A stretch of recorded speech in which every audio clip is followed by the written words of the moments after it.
The idea that Takashi and I had was that let's take blue chip, let's take lowbrow, let's take street art, let's bring all of it together, and let's make sense of it in the fact that it doesn't need to have some sort of lineage or some sort of historical precedent. It just needs to be what's happening now. I think what you're going to get out of this show is that the sort of intimidating boundaries that museums and galleries present to people, where they feel like maybe I can't go in because I don't know enough, which I feel like is such a problem, that people feel intimidated. And I surely did when I was younger. I felt like I didn't belong. I kind of want the show to kind of remind people that art is created to make people feel good.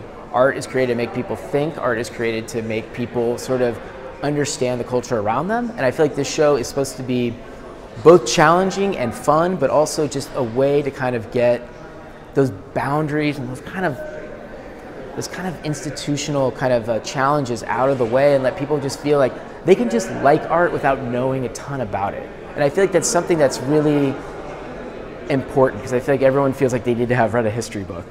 But this show is a little bit more about what happens if I just like something. Can I still come to a museum?